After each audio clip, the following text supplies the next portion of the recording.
Bonsoir, bonsoir, bonjour. C'est Congo News 24. Bande Konanga, comme toujours avant de commencer notre émission, nous disons merci à Dieu. Nous disons merci à nos chers abonnés et téléspectateurs qui nous suivent partout dans le monde entier et en RDC. Bande Konanga, soyez les bienvenus. À la une, Boyoka Oyo président Burundi à lobby Evariste Bande Konanga. Bokoyoka ye interview naba français tango azaki na RDC alors bandeko eza som alobi sur makambo ezoleka na est alors toko développer ensemble. Deuxième point bandeko na ngai oyo kaka nouvelle kwei Matata Mponyo a dû liberté provisoire. Bandeko aza libéré akena ndako na ye balobi ke ya kokima te entendant continuer kosamba. De l'autre côté, Assemblée nationale, les groupes parlementaires proches de Katumbi promettent de bloquer la loi sur la nationalité. Donc loi nationalité ezaka koinda. Alors tokoyoka bata Katumbi pe toko développer ensemble. Alors, bande konanga to komi na point na biso ya liboso, boyoka oyo président Burundi Evariste alobi. Bande ko boyebi ke bayambe ki na fachi, azaki na visite awa. Alors, ezaki visite officielle, basolo laki, parce que bazana ba difficulté. Bokoyoka interview na ye. Depuis Kinshasa, Ndashimiye tend la main à ses compatriotes armés installés dans l'est de la RDC. Les linges sales se lavent en famille. Tu sais ce bino? Que batu nande bazo e pa fachi baza na condition. Bazo batu na bango nyoso, bazonga na mboka na bango. Evariste Ndayishimiye achève ce mercredi une visite de 3 jours à Kinshasa. Le président burundais a échangé d'abord en tête-à-tête avec Félix Tshisekedi. Et puis, avant des échanges soient étendus à leurs collaborateurs. Au cours de la conférence de presse conjointe organisée à l'issue de la signature des mémorandums d'entente, il a demandé à ses compatriotes actifs dans les groupes armés en RDC à déposer les armes. A ebisi bango, to ebisa bino bande ko fachi azo sala boulot. Ya onzo mona guerre wana eko kitanango. Sud Kivu kimi ekokota parce que bateau bazakuna eza bateau à Rwanda na bata Burundi. Basi basola ki déjà na Rwanda basoli siko na Burundi. Ke a retiré bateau na ye. Bande ko bokoyoka ye. Boyoka interview na ye. Interview oyoka ka live basoli na ye. Les membres des forces négatives qui pullulent dans l'est de la RDC ne sont pas des rejetés de la société burundaise. Ils ne sont pas des refoulés. Je les appelle à découvrir avec ce mauvais esprit, en fait, de rejoindre leurs compatriotes et œuvrer ensemble pour le développement de notre pays. Ayebisi bango basana zamba na RDC bobimo. Bande obokoyo interview. Donc, président Burundi a un problème sérieux. Azaki rejeté par la communauté internationale. Fachi a aidé. Yamba ndeko tika koyoka ka benfo soka ndeni bolanda o tozo yela bino. To yela bino ngo botangi boyoki pe bokoyokai. Dans cette interview, le président burundais évoque aussi la détermination de son homologue congolais à lutter contre les groupes armés. Mais ces rebelles hostiles au régime de Bujumbura sont des enfants de la nation. Il se dit prêt à les accueillir s'ils souhaitaient rentrer et même participer à des opérations conjointes si la RDC y invite. Evariste Ndayishimiye demande en tout cas que son armée fasse déjà des incursions sur Kivu. Parce que tu n'as que question là. C'était signalé par le groupe d'experts de l'ONU en janvier dernier que Batunayo Bazana Zambako. effectivement moya wanga eza te. Donc batu na bango barebele bazwa batu na mo bazonga na bango. Fachi efisi bango tokosala banzela oyo nde toyebisa bino bongo banzela wana ata bakosala ekotambola nini aloke guerre ezali. Donc bocomprendre ke masolo eza wana ete kimi ekota na est pepe nde ekota. Donc kimi ekoti Burundi ayebi ke frontiere yango oyo nga na suki awa, Rwanda ayebi ke frontiere yango oyo nga na suki awa, Uganda ayebi ke frontiere eza nga na suki awa. Yango Fachi asigné bakor na les 3 pays. Bakor wana bandeko eza makambo ya ba business. Et puis na se nango condition bobimisa pe ba armée na bino na kati ya mboka. Parce que tokosala ba affaire te take bitumba ezali. Donc bandeko tozala clair. Parce qu'il y a des infos qui circulent na kati ya YouTube. Omona mutu azoloba ke Fachi asigné bakor na ba Rwandais ba... Oh, pourquoi tozokosa? Pourquoi mentir? Pourquoi pas la vérité pas ya peuple à comprendre bakor eza ya ndenge nini? Bandeko bokoyo ki interview bazotonga chemin de fer. Ce sont des bakor à faire. Na Rwanda ndenge moko, na Uganda ndenge moko. Pour côté kuna kimia ekota. Parce que beaucoup ça jamais chemin de fer so ki bitumbezani. Alors, toyoka président Burundi Evariste Ndayishimiye, bongo to continue mission na biso. Monsieur le Président, bonjour. Bonjour madame. Vous venez de terminer une visite en République démocratique du Congo. Vous êtes beaucoup sorti depuis un an, une dizaine de fois. C'est une véritable rupture avec votre prédécesseur. En quoi c'est important aujourd'hui pour le Burundi de s'ouvrir? Bon, d'abord, chaque chose a son temps. Et nous avons passé des moments très difficiles, des moments où le pays avait des difficultés parce qu'il avait été imposé des sanctions injustement. Alors à ce moment-là, quand le monde extérieur vous enferme, vous essayez de gérer la situation interne. Donc depuis 2015, on essayait de tisser le tissu interne.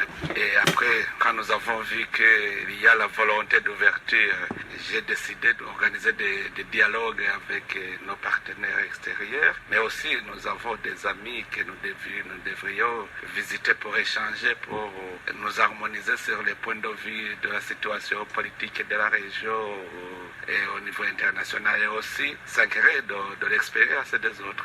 Alors, vous avez rencontré votre homologue, Félix Tshisekedi. Vous avez notamment parlé des questions sécuritaires. Il y a encore des groupes armés qui sont hostiles à votre régime, qui se trouvent dans l'est de la République démocratique du Congo. De quoi avez-vous parlé avec le président Tshisekedi? Qu'est-ce que vous avez décidé de faire? D'abord, je me réjouis que les deux pays ne se reprochent de rien. On n'a rien à reprocher le gouvernement congolais. Le gouvernement congolais aussi n'a rien à reprocher au gouvernement burundais. Ce sont des défis communs. Il est vrai qu'il y a des forces négatives qui sont même contre le Burundi, mais nous savons les origines et tout cela, comme je l'ai dit, ce ne sont pas des rejetés, ce ne sont pas des refoulés de la société burundaise, ce sont des gens qui avaient peur d'abord en 2015, qui ont fui vers le Rwanda et le Rwanda les a formés, et puis comme ils ont échoué 3 fois à attaquer le Burundi, ils ont préféré aller dans un endroit où ils sont libres, parce que quand il y a l'instabilité à l'est du Congo, les forces négatives ont aussi l'opportunité pour s'installer là parce que personne ne peut les attaquer. Et maintenant, je pense qu'avec la détermination du président congolais qui est déterminé à ramener la paix à l'est du Congo, nous pensons que ces forces négatives pourront être anéanties et les membres pourront rejoindre leur pays et se réformer même dans leur esprit pour travailler ensemble avec les citoyens burundais. Nous avons espoir. Mais est-ce que ça veut dire que vous envisagez une solution militaire ou que un dialogue politique est possible avec ces groupes armés? D'abord, ce sont des enfants de la nation. Ils n'ont pas de réseau politique. Si le Burundi est prêt à le recevoir et à les réformer dans l'esprit, parce qu'ils ont besoin aussi d'être rééduqués pour avoir le même esprit que les autres citoyens honnêtes du pays. Pour ce qui est de la solution militaire, est-ce qu'il est envisagé que l'armée burundaise participe à ces opérations? On sait que le groupe d'experts des Nations Unies a pointé en janvier le fait que parfois votre armée faisait des incursions. Dans quel cadre est-ce que se font ces opérations? Est-ce qu'il y a un droit de poursuite qui a été négocié? D'abord, c'est faux, l'armée burundaise n'a jamais fait des incursions en RDC. Je crois que ce sont des gens qui veulent discréditer le pays, qui veulent s'intercaler dans les bonnes relations entre le Burundi et la RDC. Sinon, avec l'armée burundaise qui a une expérience dans la lutte contre le terrorisme international, nous sommes prêts à aider. Mais vous n'avez pas abordé cette question avec le président Tshisekedi? On a parlé de cette question de sécurité. Au niveau technique, ils vont étudier ensemble que faire pour anéantir ces forces négatives qui sont là. Sinon, c'est entendu que nos officiers doivent travailler ensemble pour pouvoir chercher des stratégies afin de stabiliser cette région. Parmi les questions clés, il y a aussi la question des réfugiés. Vos compatriotes, notamment ceux qui sont au Congo, mais pas seulement, ne souhaitent pas rentrer malgré des conditions qui sont très difficiles dans les camps de réfugiés et malgré des opérations de rapatriement volontaire. Qu'est-ce que vous pouvez faire de plus comme geste pour restaurer la confiance avec cette population réfugiée? La question des réfugiés dans la région de Grand Lac est une question très complexe. Imaginez-vous, il y a des citoyens congolais qui sont des réfugiés au Burundi et les Burundais qui sont réfugiés à l'est du Congo. J'ai vu comment les Burundais fouillaient. Ils cherchaient de laisser passer des passeports et puis ils allaient en bus. C'est-à-dire que la forme de la question des réfugiés au Burundi n'est pas la forme normale. Donc ce qui fait que quand ils veulent retourner, ils savent eux-mêmes qu'il n'y a pas de problème pour retourner comme ils sont partis aisément. Et pour revenir, c'est la même chose. Ce que nous faisons, c'est toujours les appeler à rejoindre leur patrie afin de vivre normalement comme les autres dans le pays. Parmi les mémorandums que vous avez signés avec le président Tshisekedi, il y a celui pour la construction d'un chemin de fer entre Gitega et Kindu qui doit mener jusqu'à la Tanzanie. Où en est ce projet? Quand est-ce qu'on peut espérer voir ces travaux débuter et combien est-ce que ça va coûter? D'abord, ce chemin de fer est important du fait qu'il faut qu'on désenclave l'Est du Congo. Si vous voyez l'instabilité qui se trouve, c'est parce qu'il n'y a pas de voie de communication. Les forces négatives sont libres de tout faire. Donc s'il y a le chemin de fer, d'abord, il y a la stabilisation, il y a aussi la facilitation des échanges commerciaux parce qu'il y a une voie de communication. Et comme vous le savez, l'Est du Congo, depuis l'histoire, Bujumbura, c'est comme leur capitale. Ils s'approvisionnent à Bujumbura. Donc, ça sera très facile de faciliter ces échanges. Il y aura des enclavements de l'Est du Congo, mais aussi le Burundi en profite parce que aussi nous voulons être désenclavés par rapport à Dar es Salaam. C'est-à-dire, le pays aussi va être facilité dans le fait de liberté de mouvement des personnes et des biens. Et ça peut commencer quand, ces travaux? Pour les études de Uvinza à Gitega, c'est déjà terminé. Maintenant, on va faire ensemble, finaliser les études Gitega, Bujumbura, Uvira, Kindu. Et quand on va finaliser les études, c'est là où on saura le chronogramme de mise en œuvre. Alors, bandeko nanga tolandi biso nyonso président Burundi. Bandeko président Burundi a touché ba point clair. Malgré na kati wana, azoloba que nous rien à reprocher entre les deux pays. Te ezali papa nangai. Ko reprocher ezali batu a Burundi wana ba rebelle to ko reprocher na bango. Alors, ndeka to yebisa bino ke masolo ezaboy. Toko sala ba faire na Burundi. Mais na kati wana bandeko nanga condition ezali ba rebelle ba boy ki yemo président lobiti. Abi wana baza bandeko na biso. Babi manazamba do bazana ba onkuto te ba réfugiés, abi question à réfugiés entre les deux pays donc eza na onkuto mutazo voyager aux réfugiés mais azana passeport ake Burundi azo kende Congo RDC. Alors ba sololi ba moni ete basala chemin de fer basala ba faire entre les deux pays mais asengi eda fachi sur la communauté internationale et te ba aider bango pour baboaki bango pela libanda.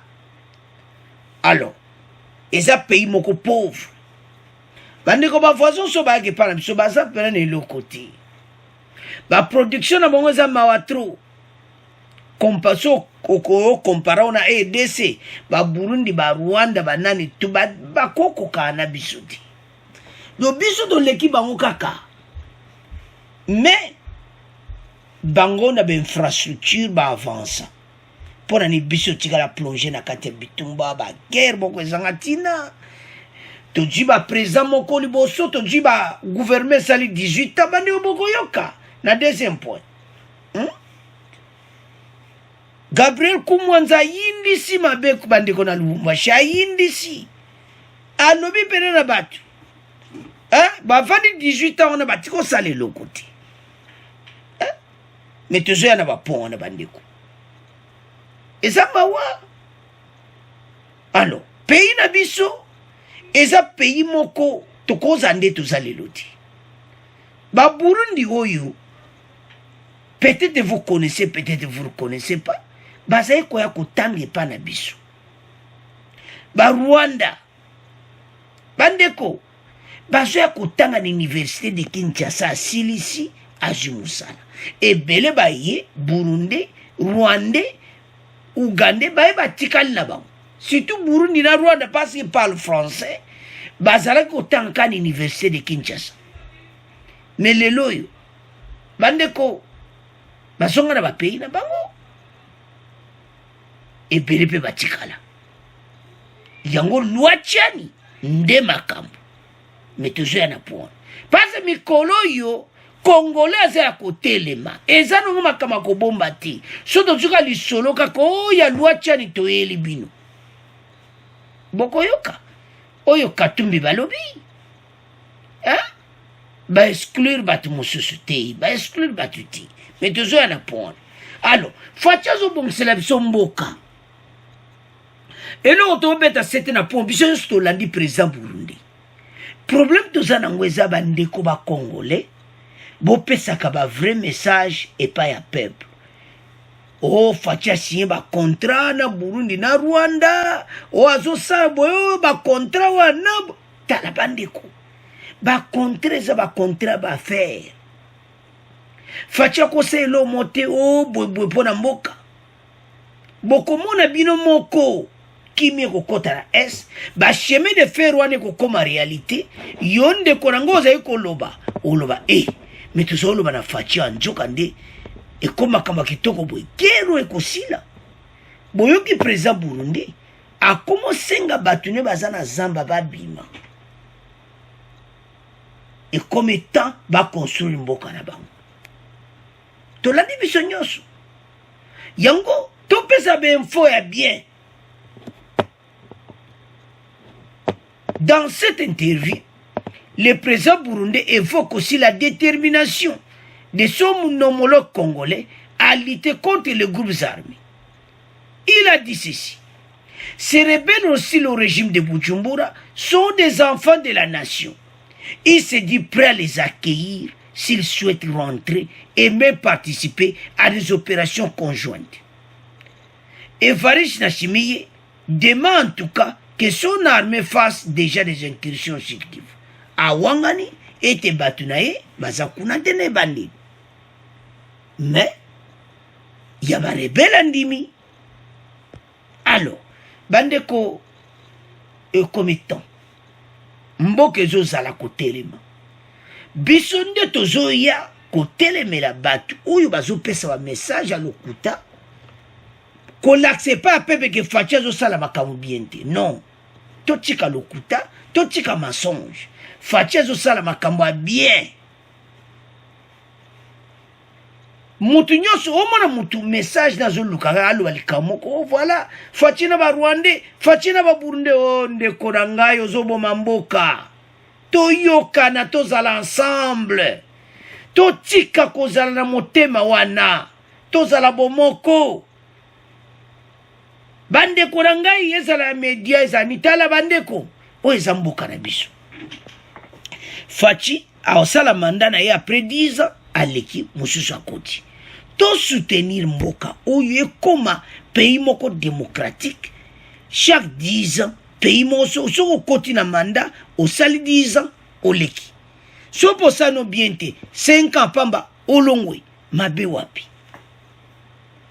bandeko totelema bapaya balingi kovandela mboka na biso bazotala position na biso epwani bato oyo bavoisin oyo lelo bakomotelemela loi tiani tusa eza pwani bazotala biso pete biso moko ku tozopota na l'air moko mais biso moko de congolais de père et mère congolais tokeba tokomi na temps oyo pays ezokoma na force akosakana nango te bandeko fatia za déterminé donc bacontrat oyo eza pour notre intérêt bango bana intérêt mingi ti na kote so kokabola pene oyo ke bazwi mbongo bo biso bato tokoleka pasi biso dabo toza grand pays bango baza na posa na biso je me suis koloba intérêt mais bénéfice quoi donc dans les mêmes mots na lingala mais na lingala esalaka vrai biso tokobénéficie ebele ke bango tokobénéficie ebele ke bango bavoisin tala mwa bapays yango mike province na biso kutu moko eleki pays na bango bozomona wana to eza lokola yo oza na eloko ya monene bato bazoya oluka epa na yo ti me fatisi baluka na ndenge ya kitoko kosilana na bango barebele mouvement na tu esesila bato tu bandeko état de siège wana ekosilisa président burundi déjà azobimisa bato na ye rwanda azobimisa bato na ye bakozonga lisusu te parce que bayebi ke baaffaire ekomi wana ekoboma baaffaire te so bozongisi bango baaffaire ekufi bachemin de fer ekosama lisusu baautorité ekosama nde bazoboma bato alors bocomprendre stratégie wana ke faci alinga abongisa mboka totiki premier point na bino tomoke na deuxième point alors bandeko na nga tokomi na deuxième point na biso awa tokodivise yango en deux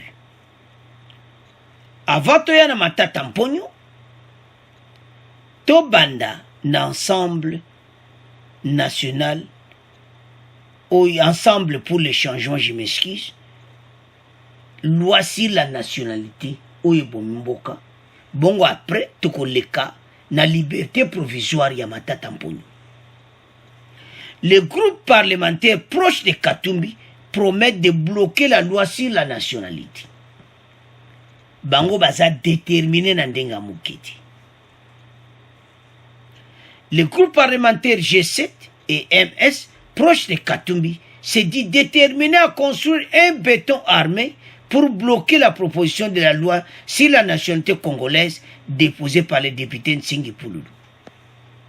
Alors, so do comprendre au béton armé balimba sala. Bon comprendre balimba misala. Alors, ba député bo telema.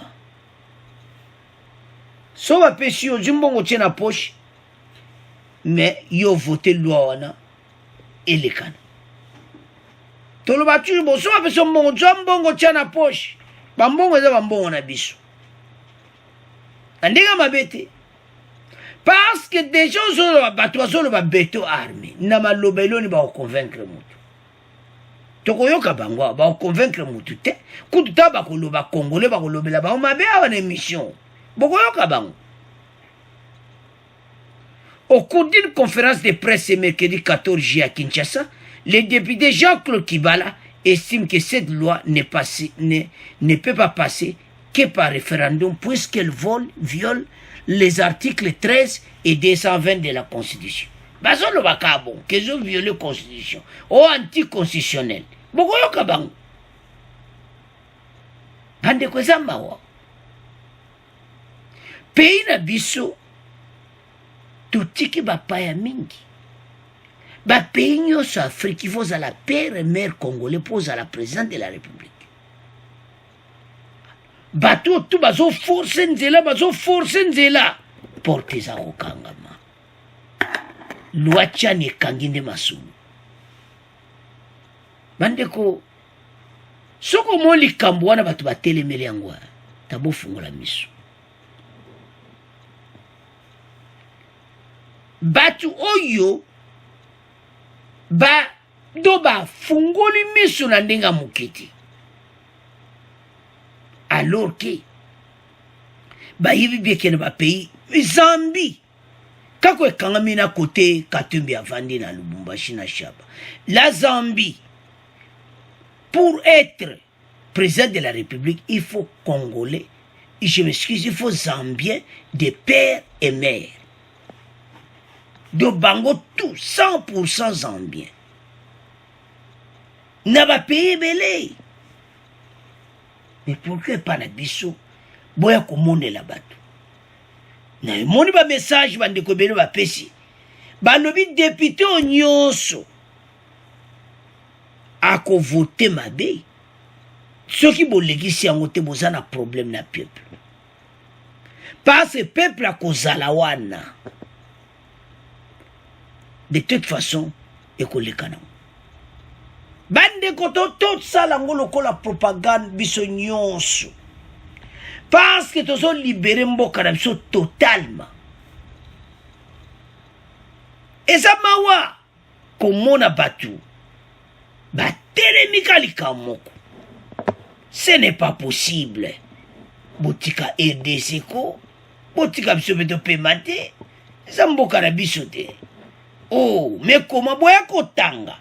Les Rwanda va payer dans l'université, ça qui a bien été Kinshasa, et ça qui est vraie université. Botangi sili, botika la RDC, bo bali bandi korabiso, bo boti, bo lobio, kebino, et non, toyo kana. Bana bino ton ligne, toza ensemble biso nyonso.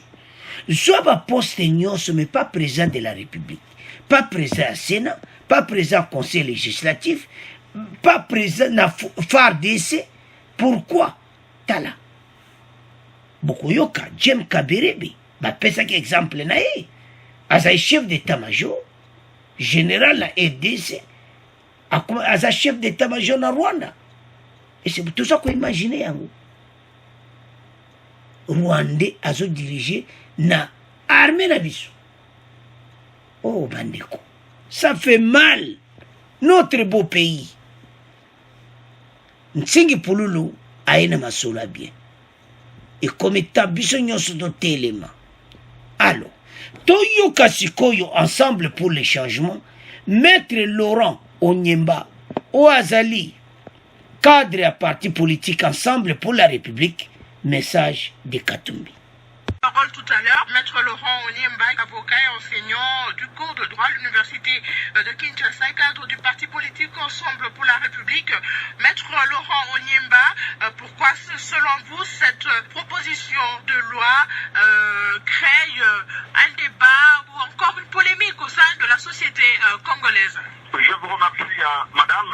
Vous avez suivi justement religieusement l'honorable Singhi. Vous sentez justement la force des arguments empruntés ou bien une réflexion à procuration. D'abord, une réflexion triptyque. La question de la nationalité est une question qui relève justement des acquis constitutionnels. Évidemment, de sa formation, il ne comprend pas ce que ça veut dire des acquis constitutionnels. Qu'est-ce que ça veut dire? Comme il explique, la loi est en fait la compilation de toutes les valeurs positives et dynamiques d'une société. Ce qui fait que faire allusion justement à une approche historique pour réfléchir dans la durée alors qu'une loi doit être incolore, ça signifie qu'elle doit être impersonnelle. Cette loi, sous cette proposition, a des germes justement d'exclusion. Si vous protéger la souveraineté nationale. La souveraineté nationale, madame, elle est psychologique. Ok? Quand on évoque l'élément de James Kabarebe qui a été chef d'état-major au Congo et chef d'état-major au Rwanda, tout de suite, on ne voit pas le rétroviseur de la situation juridique qui était la nôtre en ce moment-là. Nous étions un pays, je dis, au cœur de la guerre. Et donc, ce sont nos amis qui nous ont accompagnés. Je n'ai aucune propension à justifier ce qui s'est passé, mais il faut que les choses soient dans leur contexte pour en dégager l'esprit et le cadre. Merci, maître. Alors, bande ko bolandi bomona koma batuyu de son a comment tel ensemble pour les changements ou na comment mona bango mystique. Ozape même ko appuyer makamba Jem Kaberebe o basala mabe na mboka na biso.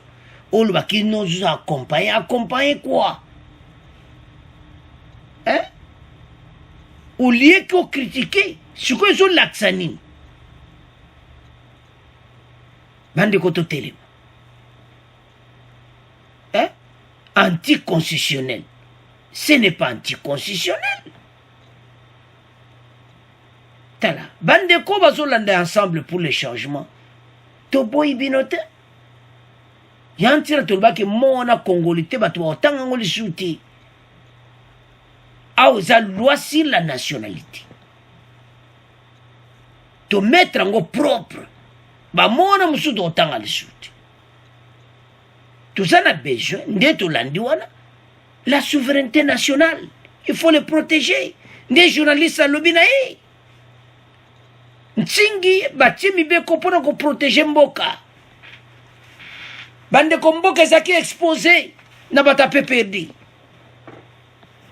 La constitution de Mobutu Badjon va continuer na valise, va changer ma constitution na bango. Dans la pays. L'era Mobutu jamais to tio mona makambo to mona ba Rwanda bazala kawa. Hein? 18 ans.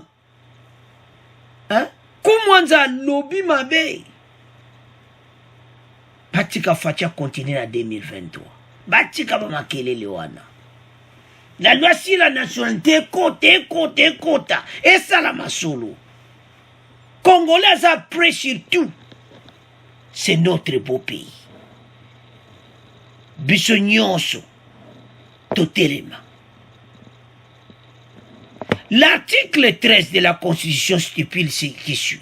Voilà kakabata katumi bazako. Kosaba argument. Aucun Congolais ne peut en matière d'éducation, d'accès aux fonctions publiques, ni en aucune matière, fait l'objet d'une mesure discriminatoire, qu'elle résulte de la loi ou d'un acte de l'exécutif, en raison de sa religion, de son origine familiale, de sa condition sociale, de sa résidence, de ses opinions, de ses convictions politiques, appartenance à une race, à une ethnie, une tribu ou à une minorité culturelle ou linguistique.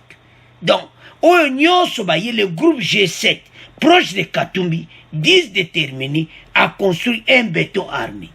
Et ça, c'est l'accès. Oignon sobo PCA. Congolais botanga makamoto bomba lobby. Tu tiens les bino. Tu landi exilo wana ndekona. Onyemba. O azali. Ba proche Katumbi. Bandeko. Loi oyo. Bazo voté yango. Soko moni batu baza agité. Yango. Ah. Non. Mboso tokumisa ya. Dans la émission passée, Mbosso a été clair, déterminé. Hein? Alobi mon côté à s'attaquer à Ntingi, à s'attaquer dans Moutute, député Nyo Sazana droit ya koyana loi na ye, batali yango, eleka, eleki. Mais oyo ekoleka passe ba Congolais va se soutenir. Bande ko bozo mona ba diaspora te mikolo ya. La diaspora va plaisir à loi sur la nationalité. Donc la diaspora tout, sans exclusion, va zo kangai. Mutumota sa contrat. Tant que diaspora bandimi masolo zokota. Batu nyonso na RDC bandimi. Oh, mais comment peut y avoir mon élection mboka boy? Hein? Ba mikolo ba renew tuki na ndinga mukende ndemo zo wana ba valise ba renew kusakana ngoti renew a renew bande kona ngai ba congolais ba lobby to tiango simple père et mère ozi ba posta makasi mena zo yeba te problème nini batu bazo tomboka batu baza koganga problème nini bandeko tufungula miso. C'est notre beau pays. Kumwanza alobie. Alors, si vous toyoka kumwanza, bon to continuer mission na biso.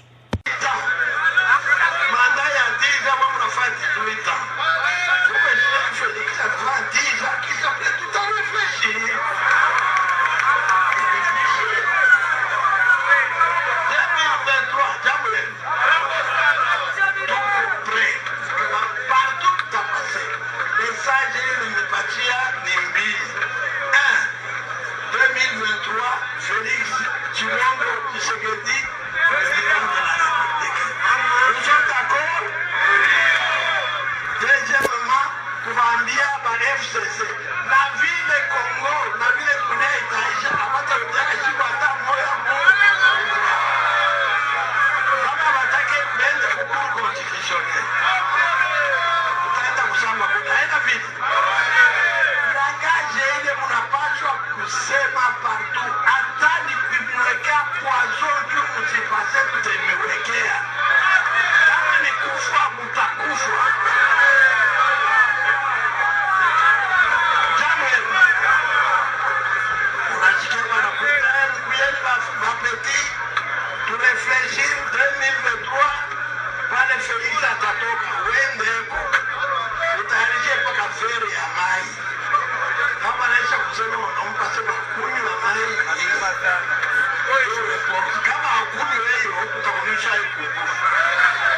Bande konanga tolandi wana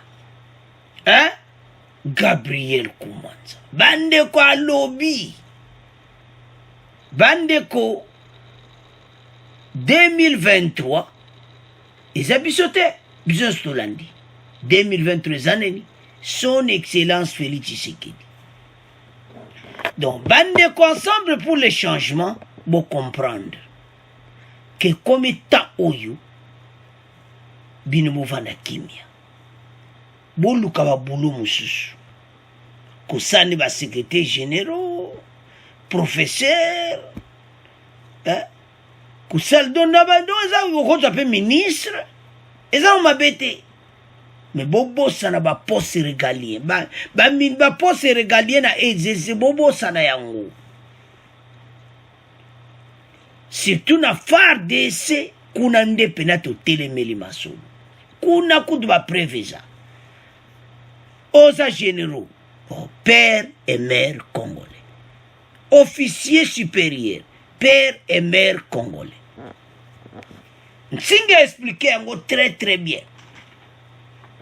Yango zomona bato nyonso mayele silibango. Alors, bande ko komita to telemangana yo. Tolamuka notre beau pays.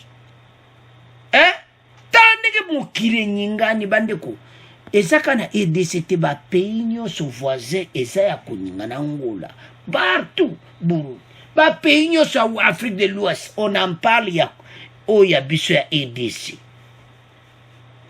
et comme étant mon boulot mo te kozana mboka na biso eza vote démocratique koleka loi soki eleki des pères et des mères congolais.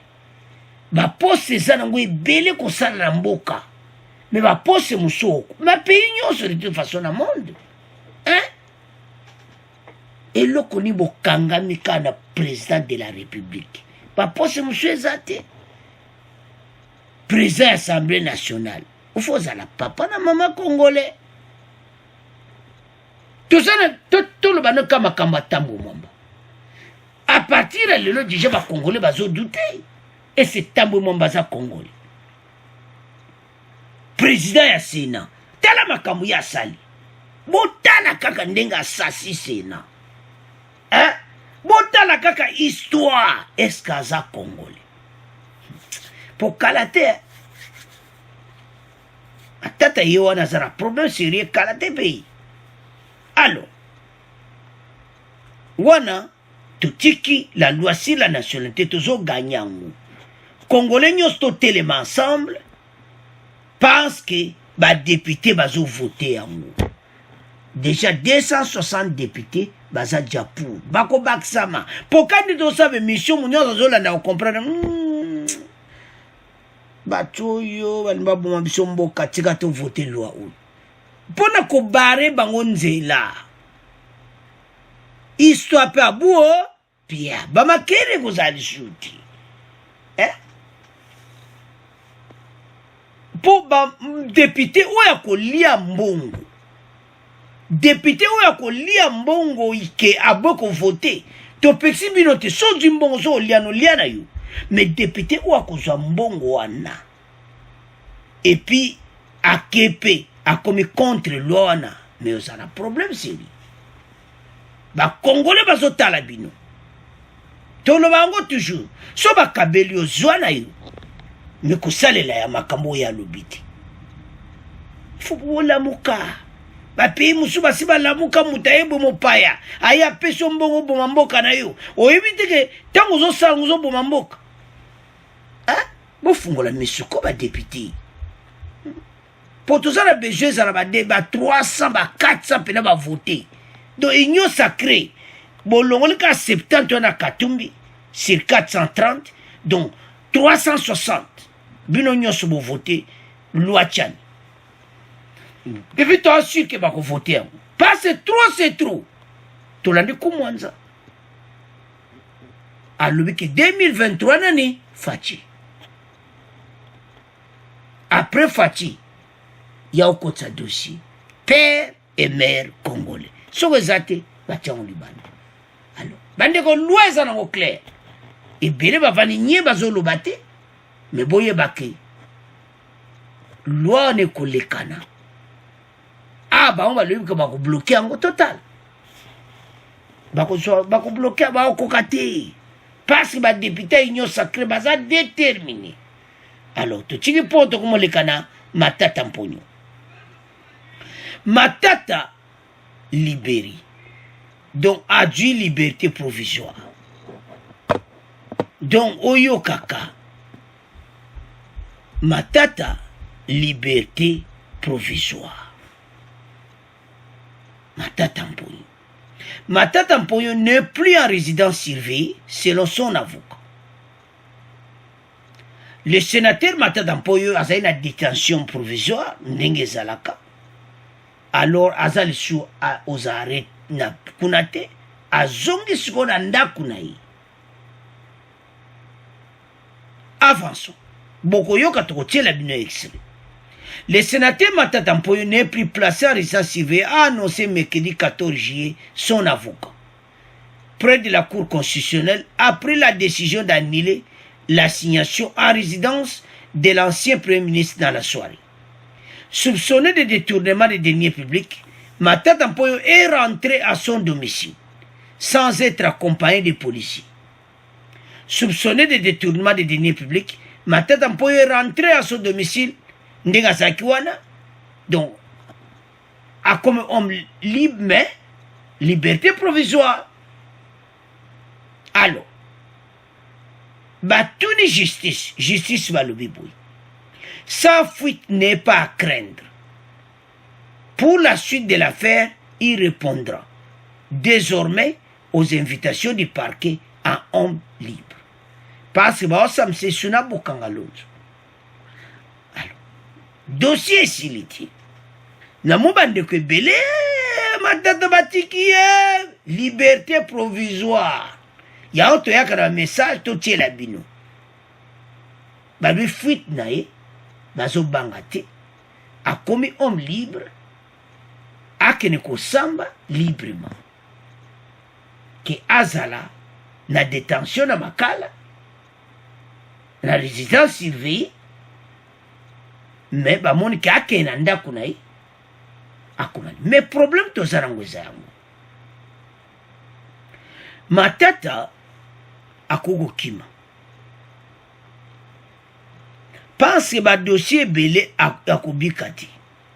Pense que le dossier Zarianisation, on a trouvé un document où il va découvrir Yango Tina Batiki liberté provisoire.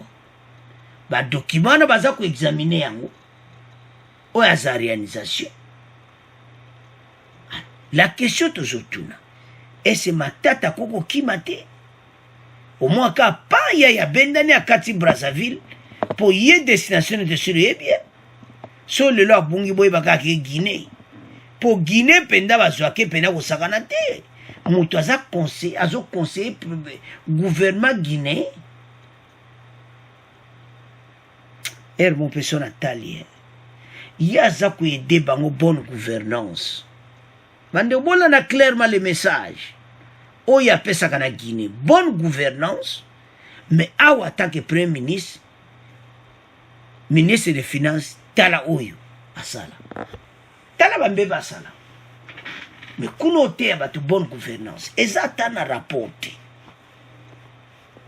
Alors, bande konangai dossier za suivre, eza état de droit, ba moni papier mo bakangile ki ya batasa réalisation, mais ba moni ki bazo samse na bukangalonzo. Donc ndenga azawana aza kosamba na ma dossier bukangalonzo. Mais ba moni ki aza na ndako aya kosamba. Bandeko batu oyo bazana ba phénomène na bango me babano koma na suka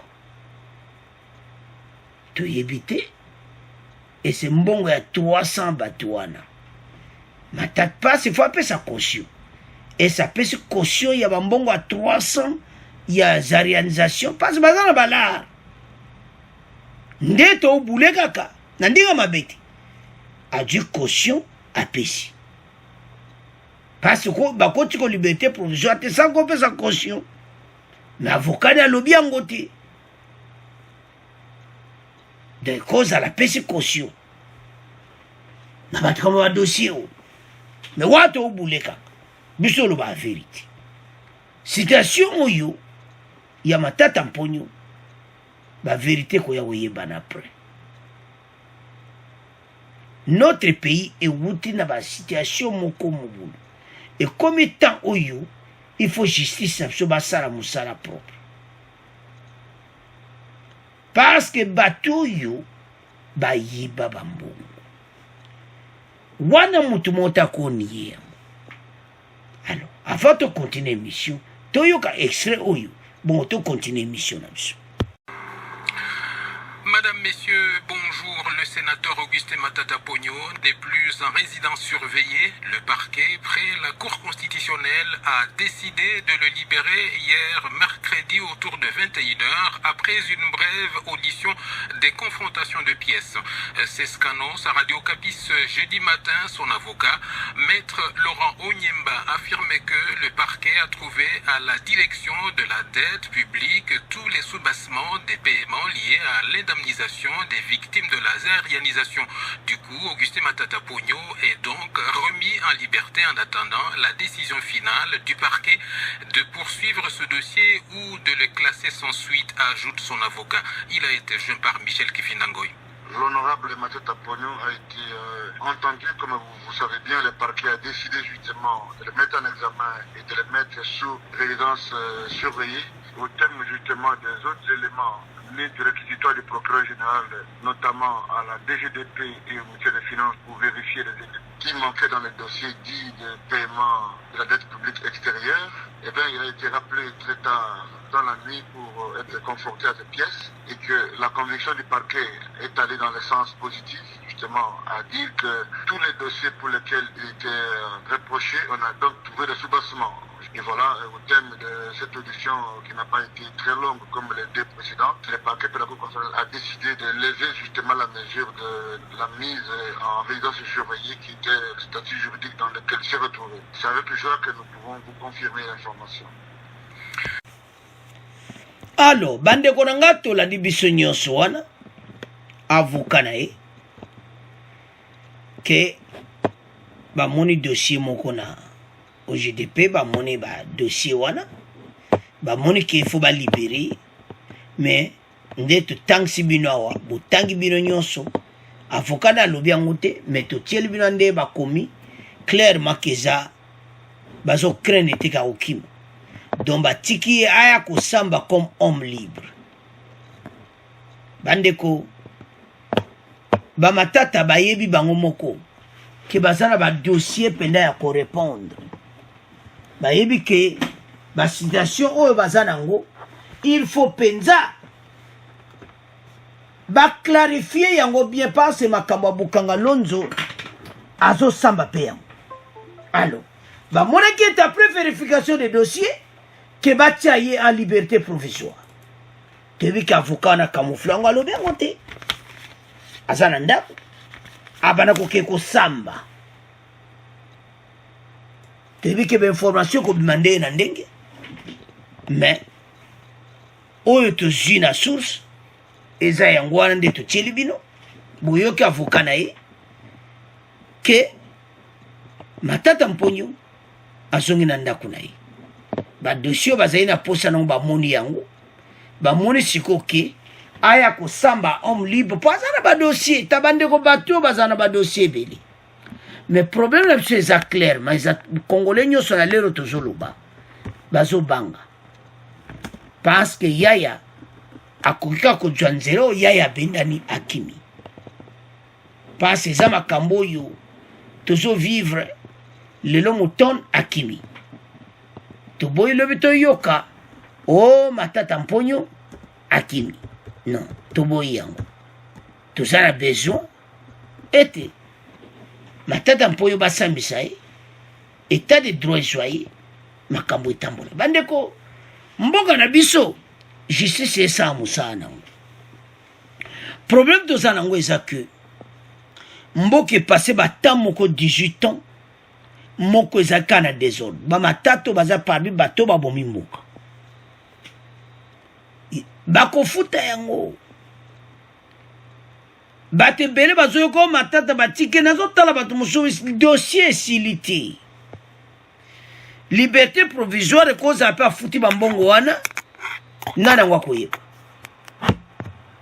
Donc amoni ke les 300 bato wana bambongo na bango ya so combien 128 millions so combien bambo parce que bo baza na bala so bayokani on ne sait pas. Donc situation toza nango awa eza ke bakongole toobangaki akima pasi akokokima mpe parce que pour le moment aza libre na ndako na ye baobengisaki kosamba aza esu na prison te pour soki akimi ekozala problème.